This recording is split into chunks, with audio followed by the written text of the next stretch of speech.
Ladies and gentlemen, welcome to the Ride to Hell Retribution DLC, Cook's Mad Recipe. To go all the way to the left, all the way to the left, even further left than you'd think. And there's Cook. I don't know how you're supposed to know to go there, but that's where it is. We're driving Caesar's bike right now. Caesar, the final boss. You remember Caesar. Of course you do.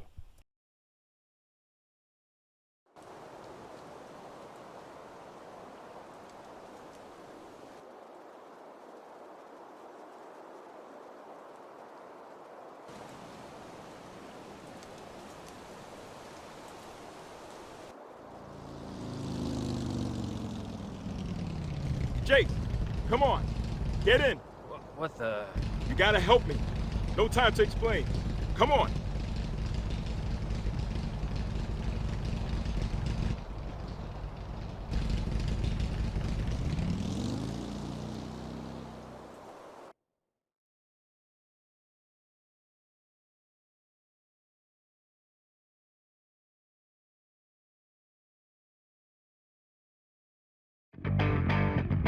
So it's another one of these Mac segments where someone else is driving and you're shooting, except this time it's Tyrell instead of Mac.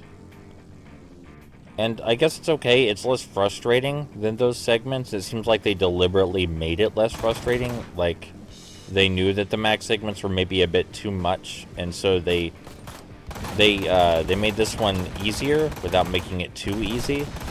It's definitely the best of these segments in the game, which is saying something because it's in the DLC. Here's the challenging part, which is men rush out from this gas station. You shoot the bikes and explosive barrels to blow them up. And occasionally snipers will appear on the roof. It's okay. It reminds me of a light gun game from in arcades or some shit. It's okay. It's functional. It's mildly challenging, but it's not too much. If you know where the enemies spawn, then you'll be fine. So you might die the first time, you know, but it's not all that bad. So, the DLC, it really feels like weird fan fiction. I was kind of hoping, because the Tyrell section is like the Mac segments but better, I was kind of hoping that the DLC would fix other issues with the game, but it's really just weird instead. It's really just weird in context with the rest of Ride to Hell. So, Ride to Hell in general, I actually really loved this game. That 9-hour live commentary thing I did, probably never going to do that again, unless it's Ride to Hell next year or something. Just something I do every year, maybe. But probably never going to happen again. It was just a special time. And you know, I don't want to make it sound like because I love this game it's good. There's one thing that I've been consistently saying. It's that you can love bad things and you can hate good things. It's okay to do that. Just because I love this game doesn't make it good or even acceptable. It's not. It really is a bad game.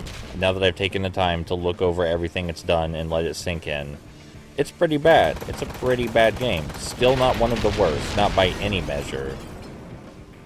But it's bad. And I like it for a lot of reasons. One of the reasons being, wow, is the story really dumb and charming. It's just very, very dumb, and I think it's endearing in that way.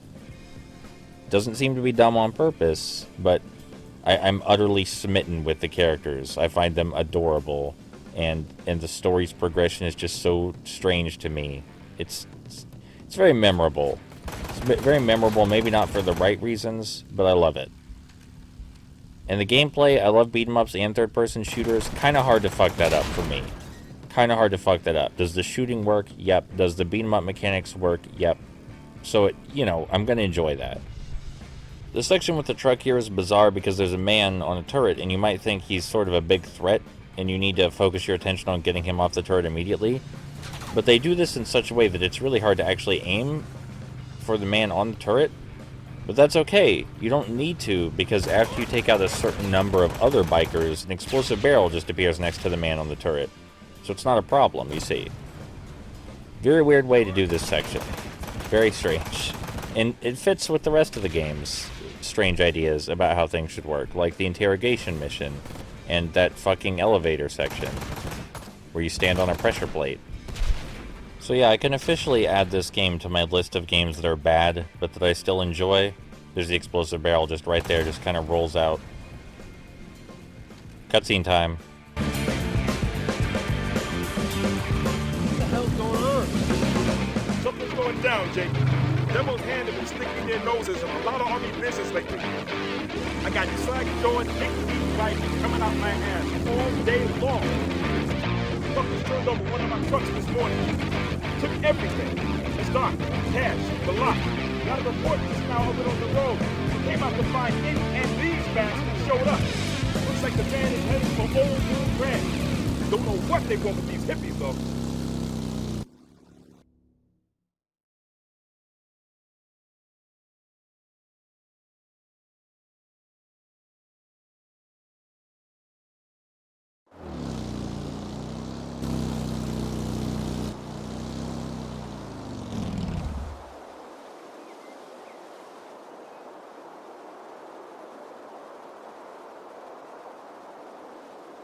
Cook, you piece of shit. Look down there. You see that guy talking to the hippie? His name's Randall Cook, the Hand's newest member. He's ex-Army. Came back from Nam a few months ago and joined the gang. Seems he's been climbing the ranks pretty quickly. Heard he killed the chapter leader in a knife fight a couple of days ago. He's paying the hippies for something. He just handed over your cash. Assholes. Take those motherfuckers out, Jake. I want my goddamn money back. This DLC has the sniper rifle, and you're meant to use it to take out these guys down here. You're meant to. But, I mean, I've gotten so good at sniping with everything that's not a sniper rifle. Why the fuck bother with a sniper rifle when I can just snipe them with a goddamn revolver? Just as easily. I don't need to zoom in for that shit. I don't. You know? I've gotten real good at... Yep, see? Did you even see the guy I was headshotting? I don't think you did, but I still headshot him. So I don't need none of this sniper rifle bullshit. I'm just gonna headshot everyone with the same old guns we've been using this whole time. Fuck that sniper rifle. For what it's worth, this section is more challenging, and the enemies are more dangerous than in most of the main game. The DLC has more dangerous enemy encounters. I don't know if it's just because the AI is better, if they have better guns, but it's more challenging for sure. I've died more here than anywhere else, and I played this one without live commentary, so I was more in focus than I was during the main game, so I'm pretty sure it is just actually more difficult. But yeah, like I was saying, can add this game to the list of games that are bad that I still really love. You know, up there with games like Man Enough on the PC, Sonic 2006, Hidden Invasion, SpongeBob Hero Pants, Kick-Ass 2, Trigger Man, Music Racer, and Road Rage on the PS4 and Xbox One. It's going right on that list. The difference between this and something like Hidden Invasion, SpongeBob Hero Pants, or most of those other games is that this is something that I'm probably going to play as much as Sonic 2006. And I play that game at least yearly. And I S-rank a couple of the levels for fun. If not a couple, then all of the Sonic stages for fun. I don't think I'm ever going to S-rank Ride to Hell, however you would do that. But playing it over and over just for fun? Sure. I mean, you've seen how easy it is to get headshots, right? Like, why wouldn't I want to play it over and over when I can just instantly feel gratification from getting headshots? Super easy to get headshots from such a long distance using a submachine gun. You know, one of the common complaints that I actually understand about this game is that it's too repetitive for a lot of people. And normally repetition, I think, is fine, because all games are repetitive, especially action games. And it's just about whether you enjoy the gameplay loop. But this game goes on a while. The long play that we edited together from practiced footage, it's about 6 hours and 30 minutes. And it probably cut a good 10-15 minutes out of that if we did cheese some of the bosses. But honestly, it's a long game for the kind of game it is. And it will probably take, you know, someone who actually wants to finish it and hasn't played it before, 7, 8, 9 hours maybe. It took me 9 hours, but I was also doing a live commentary, so you know.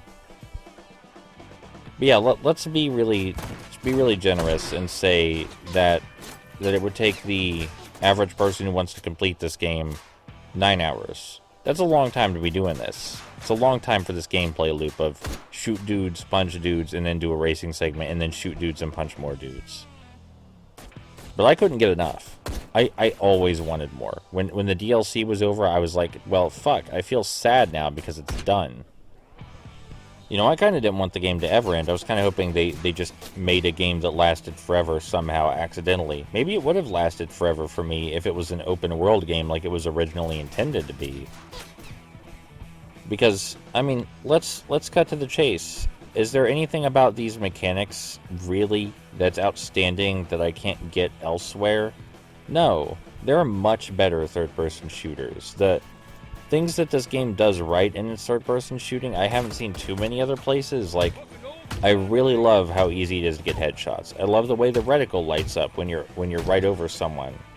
Makes getting headshots from a distance really easy. I love how time slows down when you shoot someone in the head, which gives you time to refocus your aim, and also creates an immense feeling of satisfaction.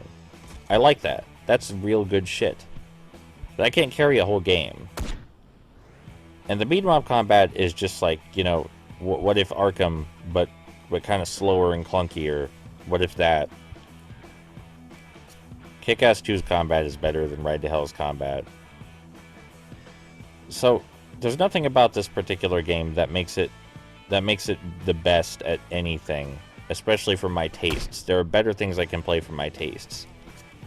But the thing is that this is the only game with these characters, this weird setting, and this music, and 40 minutes at an airplane graveyard where you just shoot dudes endlessly, and then you go to a mine later. It's just all of this game, when you put it together, is such a beautiful mess. It's not any single parts of it, it's just all of the game together that makes me love it.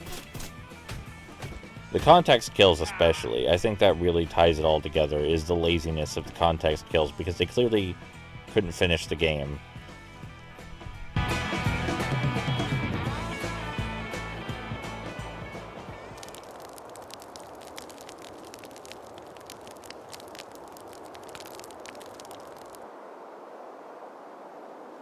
I'll check it out. Anyone comes out of here who ain't me, show them your boot.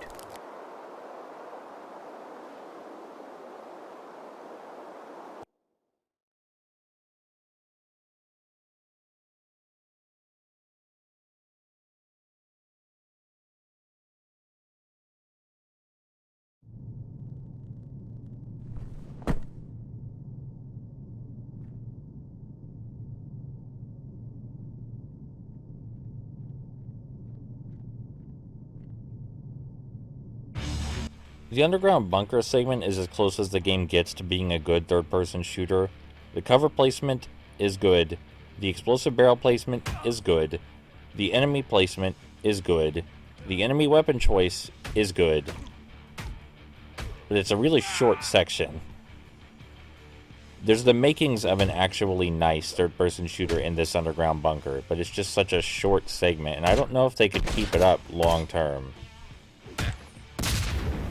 But yeah, obviously, now that I've let it sink in, this game has too many problems to be considered good or acceptable by any standard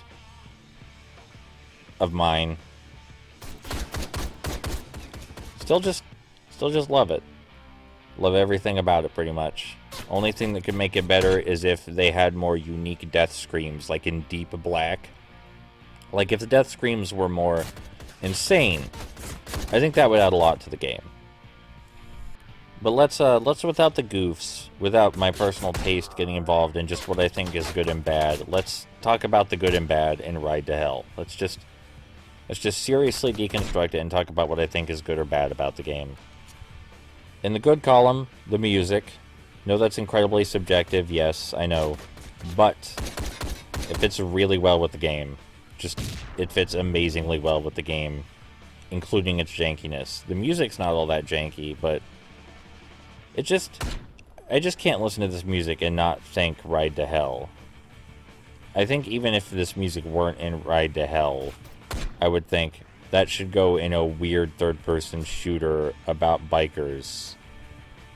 The weapon variety is... the melee weapon variety is pretty good. I like that some weapons have different movesets with extra hits and have different hitboxes, and some of them chain together in different ways.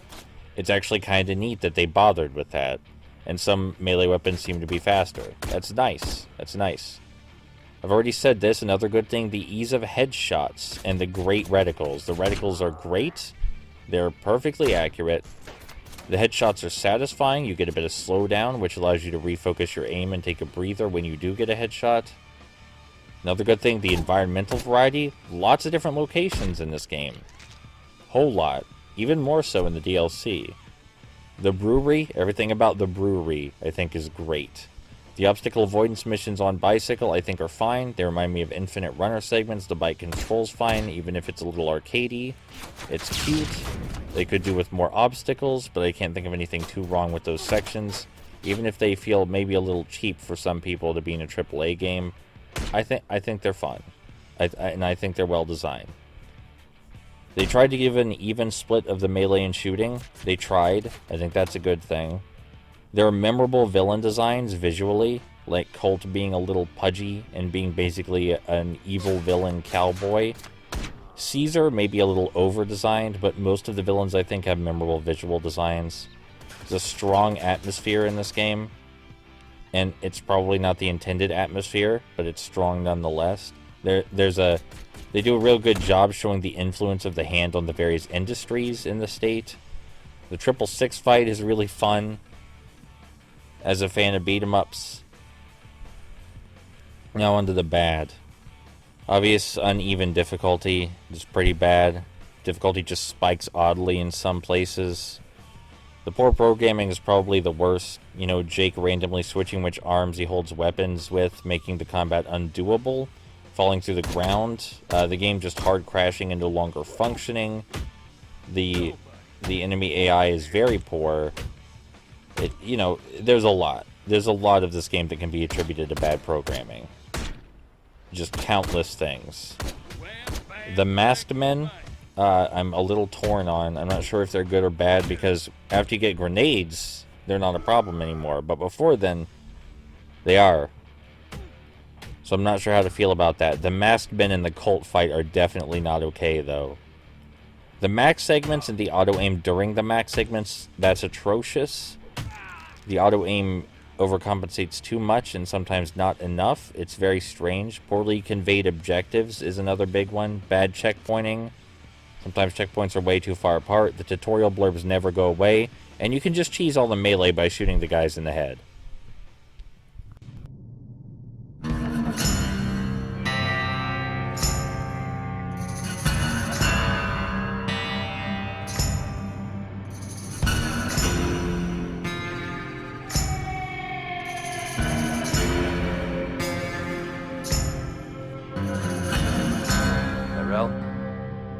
You should come and see this. It's a goddamn A-bomb! Crazy hippie bastards! What the hell is that doing down here? Beats me. This place must be ex-Army. I didn't even know it existed. As for that, I have no idea how it's still here. But you'd be surprised how many of these things aren't accounted for. We lost one up in Greenland just the other month. At the bottom of a pack of ice by now. It's only small, but it's big enough to wipe a town or two off the map. We gotta get this back to base so I can report it to the higher-ups. Come on, I'll radio for the truck. And for Christ's sake, don't sit on it or anything. Yeah, because that was the first thing on my mind.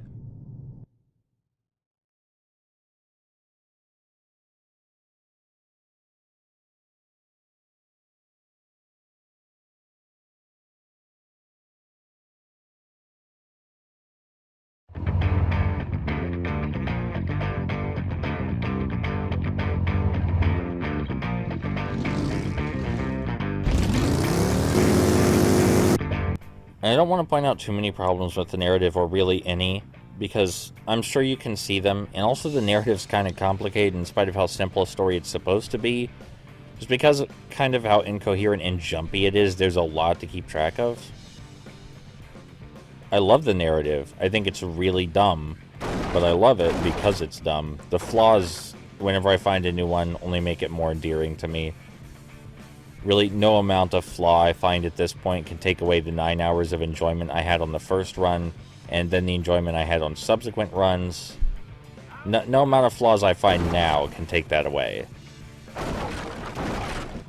It just won't happen. I already love the game. I'm not going to start unloving it. I would have something fundamental inside of me would have to change for me to no longer think Ride to Hell is fun. And that's what it boils down to. That's why I enjoy Ride to Hell, is it's fun. I have a fun time playing it. I have a fun time with pretty much everything about it, including the flaws. It's just enjoyable. I just find it enjoyable personally. Hey look, they found a way to make an obstacle avoidance segment with a big vehicle actually challenging by forcing you to avoid these flames. They did it. The DLC does fix and improve some things. I won't lie.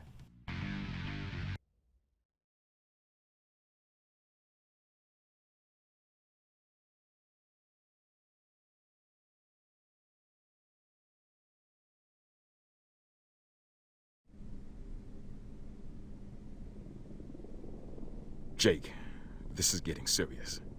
This sort of thing doesn't go unnoticed. The last thing I need is Command snooping around here, looking into all the stuff I got going on. You gotta help me get to this Cook, or I'm going to be knee-deep in shit. Sure thing, Tyrell. Don't worry. What you got there? It's Cook's file and discharge papers. Looks like he went through some pretty bad shit in Nam. Says here he went back crap crazy and was relieved of duty and discharged shortly after. Last known address, San Alfonso.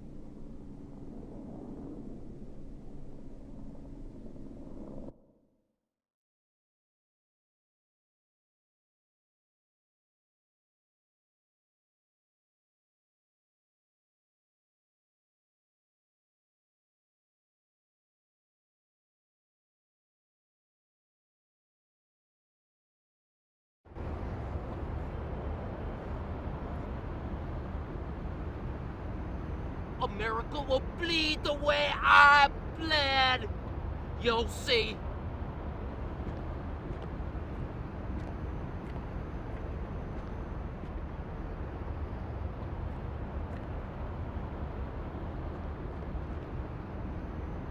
Now it's time to chase down Cook, and the game acts like this is another section where you're supposed to point your gun at him and wait for the bar to fill up. But you don't actually have enough time to do that. It's actually not possible to do. I'm pretty sure that it's physically impossible. So what actually happens is you chase him to the end of the stage, and then you race him. I feel like pointing this RPG at him should intimidate him a lot faster. I feel like, especially since it's an RPG, he should be intimidated much more quickly. This music may be the exception to me thinking Ride to Hell's music is appropriate. It's very weird. Very weird choice. I don't know, like, I appreciate that even in the DLC, they try to give you decent environmental variety, even if this music, again, does not feel fitting for the game at all. Rising Up is perfect for this game. I love the cowbell in Rising Up. That's a great track for Ride to Hell. But yeah, in case anyone was curious, I'm not blind to all the ways you can cheese the game. I know how to cheese games. I spend most of my time playing video games cheesing them. Most of my time playing video games is spent figuring out how to break the mechanics and cheese it in my favor. That's just how I play things most of the time. I knew that you could kick all the men and stun lock them with your kicks. I knew that you could just shoot the melee men in the head. I knew these things. I just didn't do them. Deliberately avoided doing them because I wanted to have more fun. And yes, I'm especially extremely aware that you can run past many of the enemies. Not all of them. There are lots of places where you're locked in with them. But yes, I know that you can run past some of the enemy groups. That's like the first thing I check in every game that's combat focused, is whether you can run past the enemies. I know. Oh man. I don't like that they give you a heart attack by making you think you can intimidate him, and then you get to the end and you're like, oh no, I lost. But really, you didn't lose. You just could never complete the objective to start with. Poorly conveyed objectives are Ride to Hell's specialty. It's one of the things it excels in being the worst at.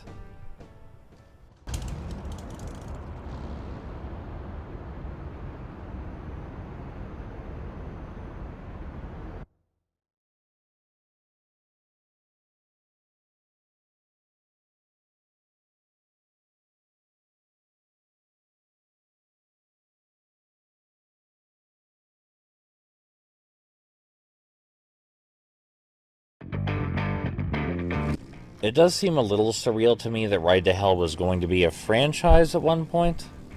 Would I have liked Ride to Hell to be a franchise? Yes. Why? Because then maybe we would get more of this style of gameplay. Ride to Hell Route 666 should have been released. It looked finished. I'm sad it was canceled. Would I have played it personally? Probably not. But it looked okay. It looked like an okay game. But the only reason I'd support Ride to Hell Route 666, or want Ride to Hell Route 66 to be released for selfish reasons, would be because that would increase the chance of me getting more of this type of gameplay. Like, if they came out and said, hey, if you buy Ride to Hell Route 666, then we'll work on a sequel to Retribution, I would have been like, oh, okay, I guess I'm getting Route 666 and telling other people to buy it, because I want a sequel to Retribution. This game didn't sell well, if you were curious, which is a shame. Usually when games have reception this infamously negative, they sell better for it than they would have otherwise. The problem is that the reception was so overwhelmingly bad, and people got so much entertainment from passively experiencing what people thought was bad about it. They didn't think to really experience it for themselves. And that's fine. That's your choice. If you don't want to play a game that you think is going to be awful, you don't have to. That's okay. Should you be calling it the worst game ever if you haven't personally played it? No, I don't think so. Like, you can say you think it's bad and it's awful, but giving it a title that heavy without having personally experienced it, I don't think so. I think that's taking it a little too far. I think maybe more people should have played it for it to have that kind of reputation. Look, it's a submachine gun kill. I can't believe they programmed a unique rage kill for the submachine gun on bike. I'm kind of curious how much of this game went the way they wanted. Like, I know that it was originally going to be open world, but aside from that, is this what they wanted, do you think? It has Day 1 DLC. Day 1 DLC, which was advertised on the case itself, and which we are playing right now. I just can't bring myself not to love this game, really. And I think it's a damn shame that there will never be any kind of successor to this game. Like, sure, there might be other bad third-person shooters that come along, but they won't be Ride to Hell.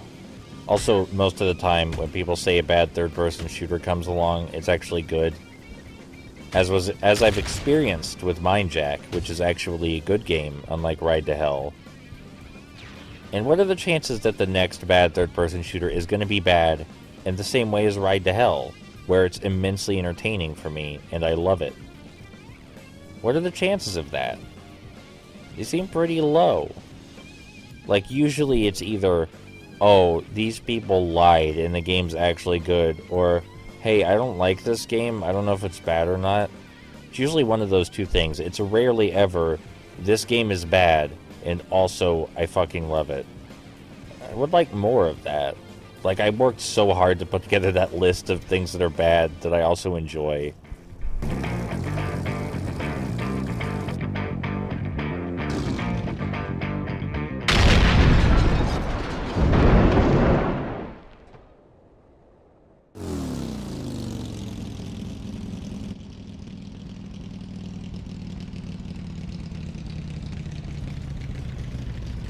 don't hurt me. I ain't him. I ain't him. I'm just a fucking decoy. Decoy? Jake! Jake! We're under attack! Get back to base! The goddamn Devil's Hand are here!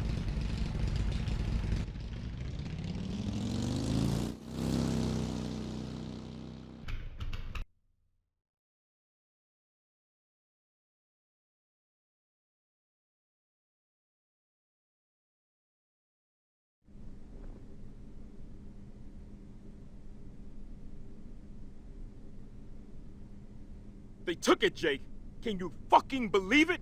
They had the balls to come here, and attack a U.S. Army base. This is insane. We gotta get that thing back. We're not going in alone, though. This is an official Army matter now. Come on.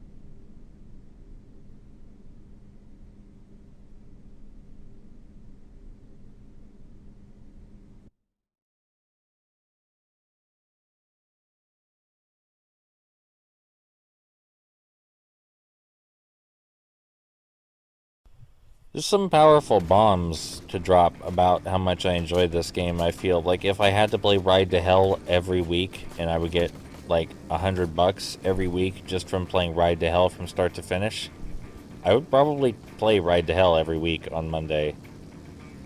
I think I would actually do that for serious. I would also do that for Sonic 06.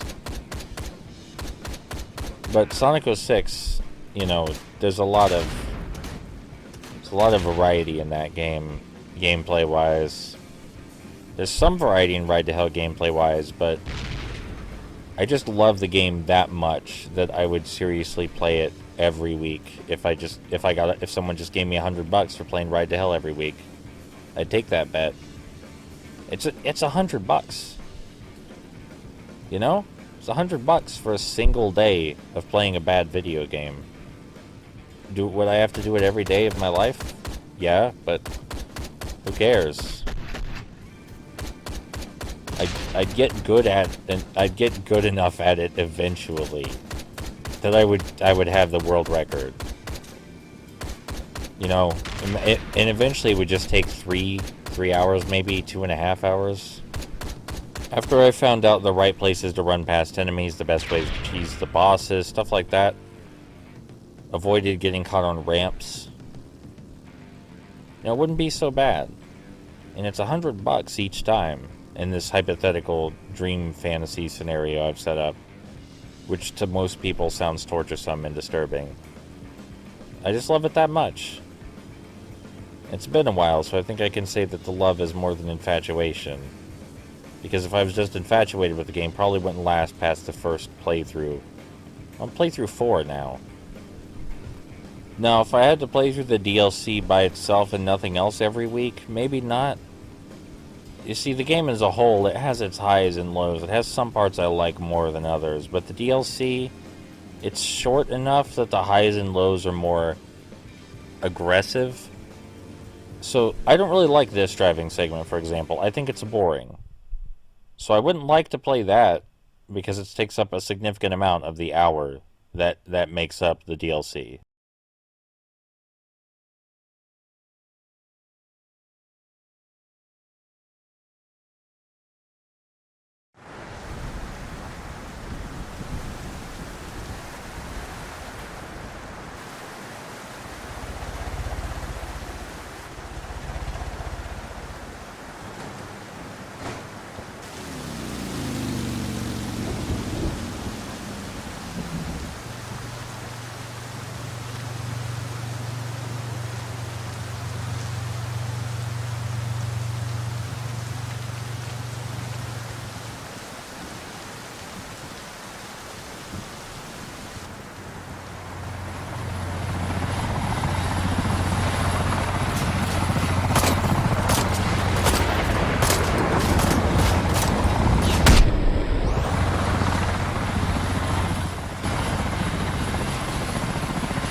Jake, wait! The bomb squad is on its way! Let them handle it! There's no time. This guy is crazy. I'm going on ahead.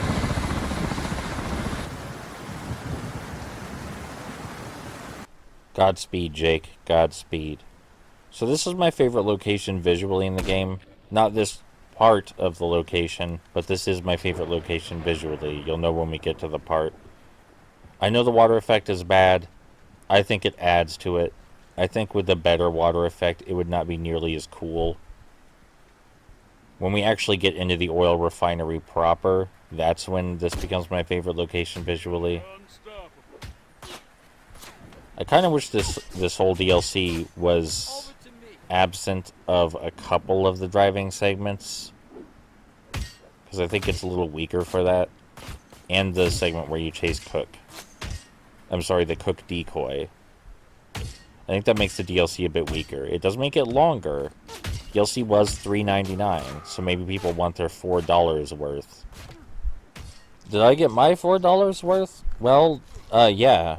I mean, if I bought this by itself as a standalone 50-minute game, then would I have gotten my $4 worth? No. But I got my $4 worth because I played this after finishing Ride to Hell. And after I finished Ride to Hell, I felt sad because there was no more Ride to Hell. And then there was this DLC, which is more Ride to Hell. So because this DLC was more of something I already loved, I got my money's worth. DLC could have been 10, 15 minutes long. Probably still would have gotten my money worth because it's DLC for something I already loved. And that's why I like it. Oh, snipers, new enemy type. Exclusive to this DLC. They have laser sights. You kill them by shooting them like the other enemy types. But they have laser sights. It is possible for Jake to get headshot, by the way. It's really rare, but it can happen. And then you just sort of stumble and keep your momentum and die, and it's kind of fucked up and creepy, so we're going to try to avoid that happening. Am I sad again, now that Ride to Hell is over? Yeah. I mean, I liked it enough that I've played through it again, but still, I find myself, after finishing the game, walking around Dead End, the hub world, and thinking, I wish this game were open world like it was supposed to be. I don't actually want the mechanics to change.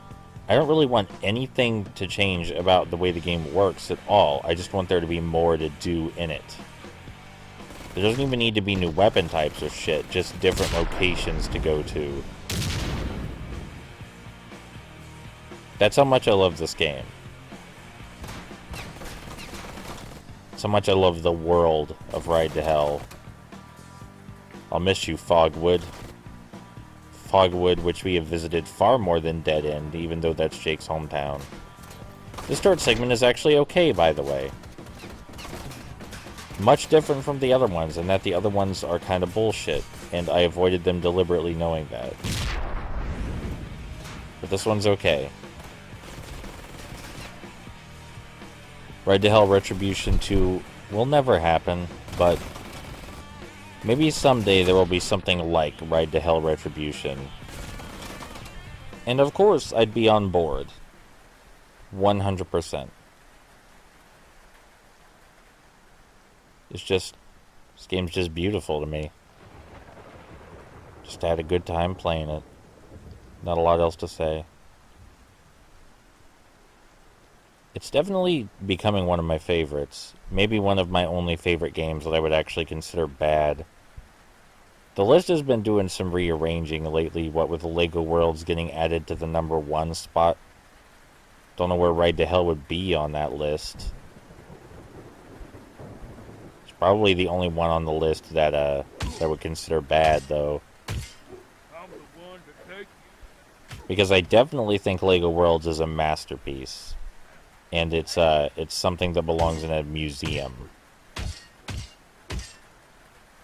Ride to Hell probably belongs in a museum too, but not for the same reasons. Not at all for the same reasons. You know, LEGO Worlds, Punch-Out, and Reventure, I think, all belong in a museum as examples of what video games can achieve as an artistic medium. Ride to Hell belongs in a museum to prove that bad things can be art. What is there to say during the last 10 minutes of Ride to Hell? It's been a ride. I'm a little tired. Not of Ride to Hell, just in general, I'm a little tired. Video games take emotional effort. People don't really think about it that way, but they do. They do. Can you see why I love the refinery, though? Such a strong atmosphere, and I know the water effects look bad, but it adds so much to the aesthetic. I really see how easy it is to shoot the melee enemies in the head. You really don't have to try. But oh, the gentle sounds of rain really add to the introspective qualities of Ride to Hell Retribution. Could really take a nap to Ride to Hell Retribution, probably. I know people might not think that's a compliment, but I assure you it is. More snipers. More easy headshots. I've seen people play this game and they're like, oh, the enemies are way too far away to get headshots on. I can't even see what I'm shooting at. And you're right, they are too far away and you can't see what you're shooting at. But I'm still getting the headshots, so it's definitely physically possible. As I'm going to demonstrate here in a moment. Yep, definitely physically possible. Should the game ask you to do that? I don't know. Probably not, but you can, so why aren't you? Don't be a baby. Doing Ride to Hell in live commentary was a good decision. Because this is post-commentary, like most of my videos. And while I think the commentary is better in post, like unbelievably better in post, I would not have had enough to say about the original Ride to Hell in post. And I needed to get across how much I love the game, and I needed there to be footage of... I need there to be proof that someone could play Ride to Hell all in one day and still enjoy it. You know, the post is nice, but sometimes that's not what you need. This music is getting me fucking pumped, as it should. It should get anyone pumped. Once again, you can purchase the soundtrack. The soundtrack is available to buy digitally. Not physically, sadly. You can't get a CD, but... you know, you could just go buy the soundtrack. Or it's probably on KH Insider. Whatever suits you.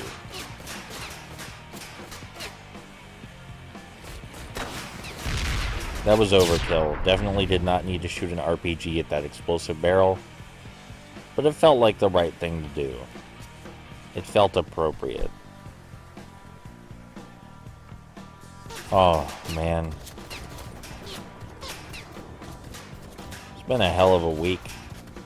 Wasn't even here for most of it. Look, I have this RPG that we got from the end of the game. So I might as well use it for something. Gonna save a couple shots for Cook when we confront him, but... might as well use it for something.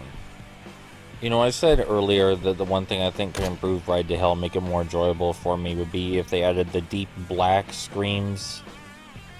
I changed my mind. Another thing that would make it more enjoyable is if they included the ultra-violence they were so clearly going for in all of its gory goodness. Because, you know, Jake does some real fucked up things in this game, but they don't really show it to any special degree. It would make Ride to Hell just that much more difficult to approach. On top of it already being difficult to approach. Like, if there was a scene of Jake graphically degloving someone, that would just make Ride to Hell more Ride to Hell, I think. Like, if you saw up close him sanding off the rest of Pretty Boy's face, which is what it cut away from, I feel like that there would be so much improvement to be had if they just showed all of that. You know, don't shy away from your gruesomeness, Ride to Hell. Be proud of how fucked up you are. Do you think people that make things like the Green Inferno are afraid of their own violence? You could have been the Green Inferno of video games, Ride to Hell. You could have been. Why weren't you? Then that way, you know, you could at least justify your negative reception by saying people were babies. You don't have anything to justify it now. Now you're just like, oh yeah, actually the game's kind of bad. You don't have any kind of excuse to stick to. This is fine. There's nothing wrong with the situation. It's fine. Kind of wonder how this happened. Oh, it's better now. Whenever I call people pussies or babies, I want you to understand that's for funnies. That's for funnies. Alright? Some people have different tolerance levels of things. And disregarding that tolerance level by calling people pussies is meant to be funny. That is not actually something I believe. I do not actually believe you are a pussy if you can't handle ultraviolence. I may jokingly call you that, but I promise that's what it is a joke. Am I going to change my sense of humor if that bothers you? No. But I will let you know it was a joke. I can at least do that much. I believe very strongly in self-expression, so I'm probably not going to change my sense of humor for anyone. Yeah, jab with that bat. That's what you do with bats, is you fucking jab people with them. Our brothers thought this bat was covered in worms. The barbed wire on it looked so bad, he thought it was covered in giant worms. I think that's beautiful, don't you? I think it's absolutely beautiful. I think there's another cutscene just like right up here as soon as we... Yep. Stay back. I know who you are. The others told me about you, Conway. You can burn like the rest of them for all I care. This is mine. No one's taking it away from me. Like, I actually couldn't watch The Green Inferno. I couldn't. It was too much for even me. I couldn't handle that one. Do I think it was trashy? No. I think The Green Inferno is high art. That's not a joke. Like, I think The Green Inferno is a great example of ultimate expression in art. I think it's beautiful. I couldn't see all of it because I physically couldn't stand looking at the screen sometimes. Everyone has different tolerance levels. It was a little much for me, but I still love it. I'm not going to buy a Blu-ray of it because I would never watch it again because I couldn't look at the screen half the time. But The Green Inferno was still great. It was on Netflix. I don't know if it's on Netflix anymore. So Cook, final boss Cookman, is the bullet sponge boss. You can shoot bunches of rockets at him and he won't die. I think I only get one proper shot in with the rocket though. Yeah, I only get that one shot, I think. I'm pretty sure this next one flies right by him. And he takes a lot of bullets. And he has the wrong voice actor during the fight. But what you can do, if you don't feel like pumping him full of bullets, is engage him in melee. He will die much quicker if you use melee on him. If you use your gun, he takes forever. But you use melee, he dies really quickly. It's just much easier this way. That's Ride to Hell. Ride to Hell's over. It's my ball. It's mine.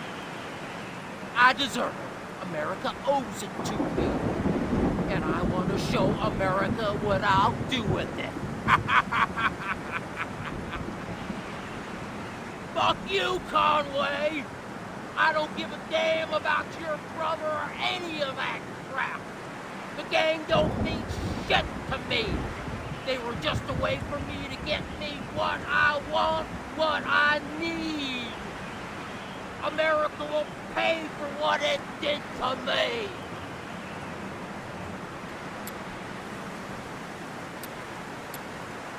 Damn. Well, in 10 minutes, America will pay the price. You dumb fuck.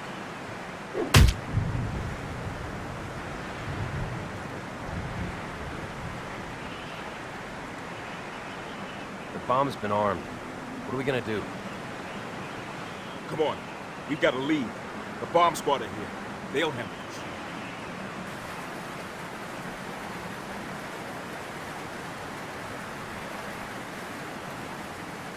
What are we doing here?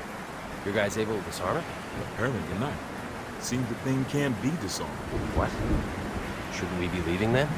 Relax, Jake. The squad have it under control. See that boat out there? Bombs on it. Squad have got it in full control. They're just going to let it detonate. Shouldn't be too bad. Few dead fishmen. What's gonna happen to Cook? Oh, he got what he wanted. He's out there with it right now. You're not the only cold fucker around here, Jake. No one messed with Tom Jones.